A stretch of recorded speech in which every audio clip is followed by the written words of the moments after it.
ತ್ರಿಕೋನ ಪ್ರೇಮ ವಿಚಾರಕ್ಕೆ ದಾಂಧಲೆ ನಡೆದಿರುವಂಥ ವಿಚಾರಕ್ಕೆ ಸಂಬಂಧಪಟ್ಟಂತೆ ನಾವಗೆ ಗ್ರಾಮಕ್ಕೆ ಸಚಿವೆ ಲಕ್ಷ್ಮೀ ಹೆಬ್ಬಾಳ್ಕರ್ ಭೇಟಿ ಕೊಟ್ಟಿದ್ದಾರೆ. ಬೆಳಗಾವಿಯ ನಾವಗಿಯಲ್ಲಿ ಒಂದು ದಾಂಧಲೆ ನಡೆದಿತ್ತು. ಆ ಮನೆಯವರಿಗೆ ಧೈರ್ಯ ತುಂಬಿದ್ದಾರೆ ಲಕ್ಷ್ಮೀ ಹೆಬ್ಬಾಳ್ಕರ್. ಎರಡೂ ಗ್ರಾಮವು ನನ್ನ ಕ್ಷೇತ್ರವೇ, ಹಾಗಾಗಿ ಎಲ್ಲರನ್ನು ಕರೆಸಿ ಮಾತನಾಡ್ತೀನಿ ಅಂತ ಲಕ್ಷ್ಮೀ ಹೆಬ್ಬಾಳ್ಕರ್ ಪ್ರತಿಕ್ರಿಯೆ ಕೊಟ್ಟಿದ್ದಾರೆ.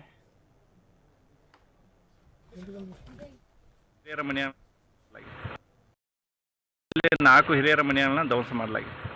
ನಾವಗೆ ಗ್ರಾಮದಲ್ಲಿ ಗಲಾಟೆ ಆಗಿದಂತೂ ನಿಜ. ನಿನ್ನೆ ರಾತ್ರಿ ಎರಡು ಊರಿನ ಮಧ್ಯ ಗಲಾಟೆ ಆಗಿದೆ.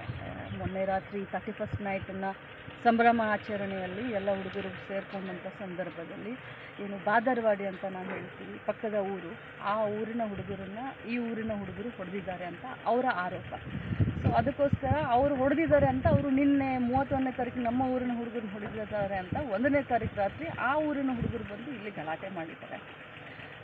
ಎರಡು ಊರು ನನ್ನ ಕ್ಷೇತ್ರದಲ್ಲಿ ಬರ್ತವೆ. ಎರಡು ಯಾರ್ಯಾರು ಇದನ್ನು ಮಾಡ್ಕೊಂಡಿದ್ದಾರೆ ಎಲ್ಲರೂ ನಮ್ಮವರೇ.